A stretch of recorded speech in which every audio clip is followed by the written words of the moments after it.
Welcome back to another video, guys. This is your host, Junior Garcia. Welcome to my podcast, The Carpenter's Touch, right?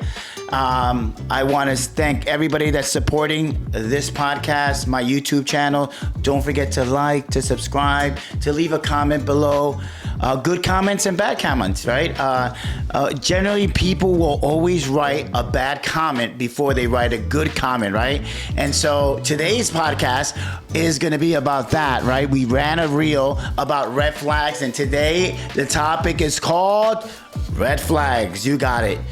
Let's hit the intro, guys. Hey guys, welcome to another remodel. We are in another remodel.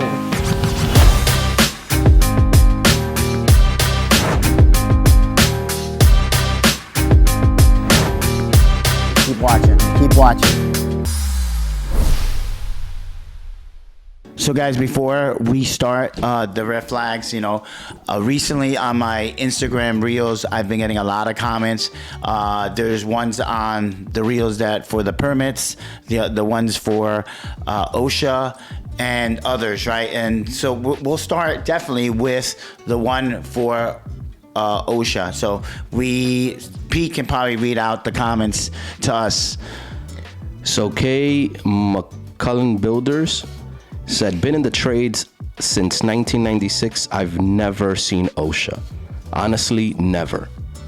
Building on the southern coast of New Jersey, multi-million-dollar homes, multi-million-dollar back front homes. Never seen OSHA. Yeah. He probably is not familiar. To him, OSHA are like aliens, right? He's never seen them. I don't believe in aliens. I don't believe in UFOs. Guess what? OSHA exists.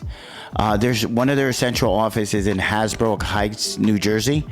But OSHA is in every single different state. Now, I want to kind of clear this up on OSHA because OSHA is real, right? They're not going away.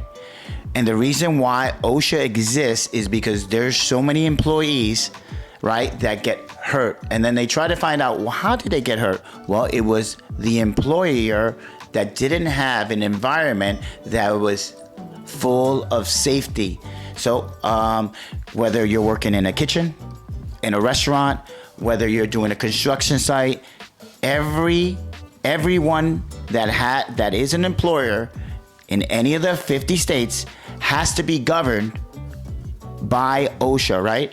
So that's why OSHA exists. If you're working in an office, believe it or not, you can slip and fall. Something can happen. So this contractor that wrote out here, he's probably in South Jersey. I kind of went through his Instagram page and stuff, and I started to see, where's he at? Where's he building? And I actually see, if you're in the sticks, guys, if you're like in the woods, OSHA is not going to go out there. The only reason OSHA will go out, if you're in northern New Jersey, up in Sussex County, building a $2 million home, nobody sees you. I mean, you're miles and miles away. Everything is run by propane gas. Or septic tanks. Guess what? No one knows that you're there. So the only reason OSHA will visit you is if somebody dies or somebody reports you, whether it's a neighbor or whether it's an employee because there was an unsafe condition. So that you have not seen OSHA, good for you. But I'm gonna tell you, OSHA exists. And if you're working in a new construction area, like the people they're working in Hoboken, Jersey City, New York City, we constantly see them, even in residential areas as well. So we have another one. Kenny_223 says, built over 500 homes in Pennsylvania, never seen OSHA. But I think, again, that goes to saying that, they're in woodsy areas, they're not in urban areas where big cities where OSHA is constantly patrolling. And you have to remember, they can go around a city area, stop around in just 5 sites or 3 sites in one day, and they're dropping so many fines on people. Because guess what? No matter what, you have to have a hard hat, you have to have goggles, you have to have safety boots, right? Because I used to be a union carpenter, and my shop steward would say, hey, dude, you can't have sneakers, go back home. And I would have to drive back home, get my safety shoes on or my boots, and then come back, because they don't want to pay the fines. When OSHA comes on a major commercial site, it is because somebody kind of fell, or they're looking for something. They're going to find something. And people don't know, when you're digging or fixing a pipe or, doing some sewer work, you have to have a ladder down there. There has to be a section where you're protected, and you have to be shored up to the right and to the left. The people that does construction in union constructions already know that just in case those walls don't collapse inside, right? You're living in a woodsy area in Pennsylvania, in New Jersey, upstate New York. They're probably not going to visit you guys. You're not going to ever see them. Permits. So yeah, the next one that I had was one of my reels. I spoke about permits, and I think it was just a technicality in the word that I used. So I said, you do not, if you live in the state of New York, that was my actual words, right? If you live in the state of New York, you do not need to have a roof or a siding permit, right? And the reality is you do, right? If you live in the state of New York, you do, right? So we've done work in Sleepy Hollow, you need to pull out a permit. If you're down in Westchester County, Nyack, upstate, Long Island, you definitely need a permit. I was talking about New York City, the 5 boroughs, right? Long Island, the Bronx, Queens, Manhattan, Brooklyn, and Staten Island, right? You definitely don't need a permit for roof or siding in the 5 boroughs. New York State or Long Island, you do. Is that a fact? To clarify that, the guy was right. He called me out on it, but I'm clarifying it. New York State and New York City. Let's read his comments. Okay, let's read it. Miles_Win said, false info. You do need a permit. I don't agree with you, but sadly, you do need a permit. Yeah. So I did respond to him, right? I did respond to him, and he's actually right. I should have just said New York City. You guys know that I'm in Staten Island. The borough that I work in is Staten Island. I've done work in Brooklyn. I've done roofs in Queens. No work in Manhattan, and the only job I did in the Bronx was my uncle's.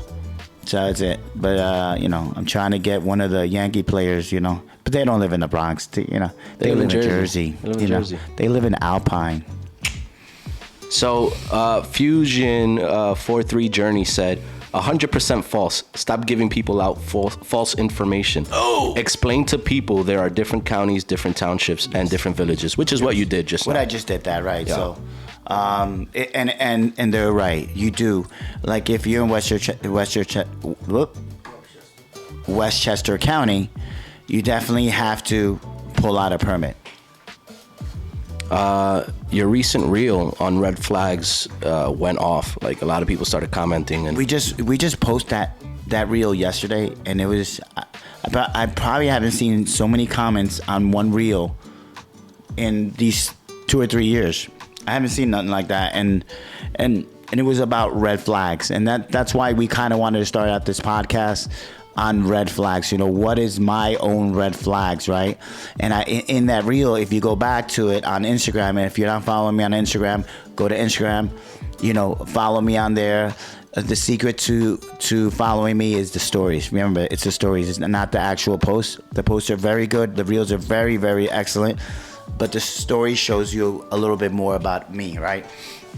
And then in that, right, we was talking about red flags, right? What was my red flag? And I think it was that I was telling them, after you invested in a client and you've invested 3 weeks with the client and you've written the contract and you revised the contract, you change the colors of the siding in a 3D design, right? And on the 3D design, you've changed the color of the roof, you changed the color of the siding, the color of the gutters, you extended the trim, you changed the stonework, you've done everything, all the revisions for them. And after, nights of texting and nights and mornings of texting and emails and phone calls and change this. No, I want Anderson windows now. Make the Anderson windows black now. I don't want them white. So forth and so forth. Of all, contractors understands contractors and And we've gone through that, and then we feel that you're committed to us, so we're going the extra mile. And guess what? To find out that we're ready to sign, when can I come to your house? Let's sign this contract because you agreed on the price. And then all of a sudden I get ghost, right? No phone call, no text. And that's why we was talking about red flags. But there's other red flags, right, Pete? There are. And I just want to go over some of the comments that people were talking about in that reel. Someone says, this is Patsy and Janine. Oh, Patsy and Janine. Yeah, doing it all for free, question mark. Nah, change your policy, not the color. Carpenter Touch has a good reputation of being great and honest, so they should definitely add a policy when they come out and design. So in the real world, right, in the state, and let me say that right, in New York City, you can charge up to $500 for an estimate. We choose not to. In the state of New Jersey, it has to be free, right? Totally different states, totally different rules, but we take the rule of New Jersey. We'll give you an estimate, right? So it's, for us, we don't like to do that, you know? We definitely like to charge you for an estimate. So we are committed to giving you an estimate, and then we'll help you. If we feel that you're going that route, then we'll design it for you, and to make everything come together so we can finally come to a consensus and make a decision to move forward. And I guess another contractor, Tex Real 25, said, I got tired enough that I got into rental properties. I'm not doing this contracting stuff no more. The money's better with the rental properties. Right, and I went to his page as well on Instagram, and he's a flipper, a Jamaican guy that was a carpenter, but now he went into, you know, real estate and flipping homes, and he's renovating the homes himself and don't have to worry about a client. He buys the property, fixes up the property, and then flips it, which is always great, but the reality of contracting, you have these pitfalls, right? And then this was an interesting one. Charlie ZZ04 said, red flags, tell me about those contractors who make the client sign a contract and then disappear, where the clients can go. Where can the clients go and complain? Right. So if you're a homeowner, guys, look, if you're a homeowner and you got scammed, you gave a large deposit and you haven't heard from him for 2 or 3 months, and you realize you have no roof, you have no siding, you have no windows, I would love to have you on this podcast to share that experience. They exist. Before I started contractor, they exist now, and they'll be existing in the future. It's all over the internet. There's a ton of them out there, right? So guess what? They're not going anywhere. But where can a homeowner go to try to get their money back or file a complaint or? So generally, let's call a scenario, right? The homeowner hired a contractor to do their roof. It seems like they had a contract. Now you verify if they did have a license, but you had to do your homework before. You find out if they had a license. Okay, now they have a license in the state of New Jersey. You go to Consumer Affairs of New Jersey. It's in Newark, New Jersey, and you can find out if their license is active before you even hire them. To do a complaint, you would have to go down there, fill out a complaint, bring your paperwork. You know, I hope you gave them a check, or if you gave them cash, they signed it on the contract that they received cash, because they're going to need something. They're going to need something to start to investigate this company. And once they start to investigate this company, they'll find out who he is. Then it becomes a legal issue. You know, remember, if you take somebody's money, a client's money, and do not perform work in the state of New Jersey, it's called fraud. You're going to jail. So it's felony. It's not a misdemeanor, it's a felony. So you're going to jail. You take somebody $30,000 on a good big project, and you don't do anything, Pete, they're going to jail. They're going to take a nice mug shot of them, and they're going to jail. But there is New York City, Consumer Affairs. New Jersey has their own Consumer Affairs. It's a nice long line because people are complaining they got scammed. So let's get into red flags. What are the red flags? What are the more red flags? Let's get into red flags, right? So let me go. Wave it. Red flags, right? So, red flags for me as a contractor, right? A lot in my younger years of being a young contractor, I would get people to call and they said, "Listen," and there's one in specific that kind of started, my mind to be open to them, right? And they're out there, right? Because you're generally trying to lock into a job, do a good service, and get a good review, right? And then hopefully in the future, let that client be your forever client, and then you'll do their siding or their windows in the future. So so this lady, she lives on the border of West Orange, New Jersey, and Livingston, New Jersey. To the people that are familiar with New Jersey, she called me down and says, "Listen, Junior, I want a price for my roof." I drove up to her house. Pete, when I drove up to their house, there was like for sale sign. I'm like, I told the lady, "Are you selling the house?" No, I'm not selling the house. I'm gonna buy the house. Oh, okay, well, you're not the homeowner. And this is years ago, before I used to have, a staff in an office with a staff members that would kind of go through the questions, right?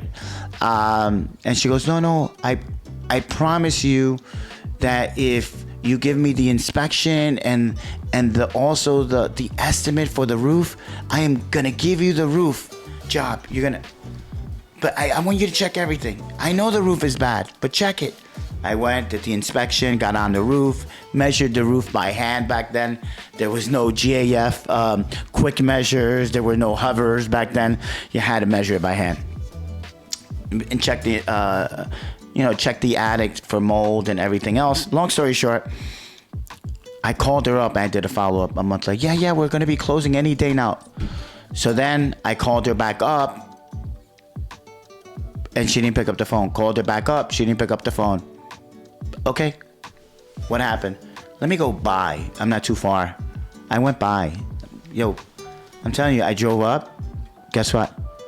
She had a new roof, Pete. I looked up to the roof. I'm like, do you have a brand new roof? I called her out on it real quick. I called her. I said, hey, listen. She didn't.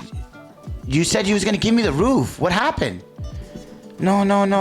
You didn't give me the roof. And she hung up the phone. Why do I say that? If you are buying a home and you want a roof inspection or a roof quote, I'm gonna charge you.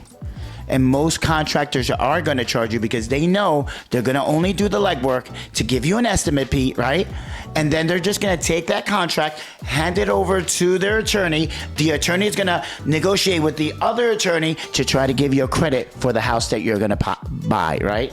So we definitely don't do that. I have a real estate agent, Sarah Holmes. Or the homeowner, the current homeowner, the one selling, right, would get the quote that the buyer will get, right, and they'll go find the cheapest guy to fix the things that need to be fixed, so they don't have to give the credit. So they don't have to get the credit, exactly. So we don't, for both. So if you're selling the home or you're buying the home, we are charging you for an estimate. And I think all the young contractors out there, whether your roof or your siding or something, charge. Because they're not going to go with you. It's. Do you credit it back to the yes? To the so price? This is what we do. I've been working along with this real estate agent. Her name is Sarah, and she's her Instagram handle is Sarah Holmes. She will lead me to her clients that need a roof inspection. Right? If that client decides to go with me, we will credit them that amount back for the inspection towards the new roof. So they say, well, we need a new roof. The roof is $10,000. We're going to credit that inspection price back to them. But that's definitely a red flag. You know, if you are definitely buying a home and you're a contractor, they're going to do that. They're going to try to shake you down to do, you know, you come in the office, you do the inspection, you go on the field, you get on the ladder, you spend about 2 hours, and then you come right up the whole thing. Let's say roughly about 3 hours, and then they use you. So red flag. So no free estimates for home buyers or sellers. Or sellers. And then, you know, a seller will always generally you'll pay. You know, a seller will another red flag for me, right? Another red flag is tenants. So someone will call up and we'll try to screen them. And one of the first questions we'll say is, are you the homeowner? Because if you're not the homeowner, then we can't talk to you. No, I'm calling on behalf of the landlord. You know, there's a roof in my house and we want to get a price to fix it.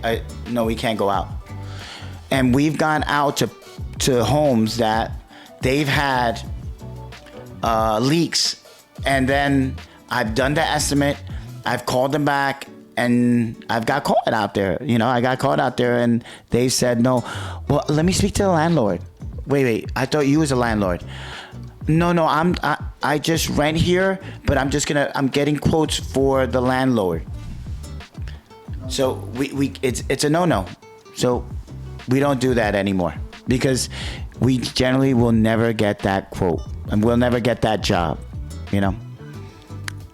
Do you find it to be a red flag when they're talking to a lot of different contractors? No, nowadays people, the red flag for a lot of contractors is this, is a person that is looking for a price. They're just looking for a price. And I've had... How do you determine that? I asked them, hey, I've invested an hour with you. Good example. I just went to a gentleman's house. He just bought the house 2 months ago. He says, hey, I found you on Google. I said, okay, I live here in town. Can you give me a price for a deck? Not a problem. I went out there personally myself. And I started to feel him out. He's like, can you I want to get a brand new deck, but I don't know if I want Trex or if I want pressure treated. Okay, but can you leave the railings here? The railings are falling down. Can you just screw the ledger board? It's not even screwed in. Everything is rotted. The whole structure has to come down. I said, I kind of felt him out. I said, whatever his name is, Mr. and Mrs. Homeowner, I said, how many quotes did you get? 4, 5. I got 5 already. Okay. If you want, just send me your quotes and we'll kind of manage what you want. And I just try to get him to a point of where he was at. Do you want to do Trex or do you want to do pressure treated, something less expensive? You can maintain this. He goes, let's go with something I'm going to maintain and we'll go pressure treated. Okay. Because I'm going to tell you, people gave you prices. Yeah, somebody gave me this, somebody gave me that. And because what happens is you're wasting your time. And the guy already had 5 quotes. I was number 6.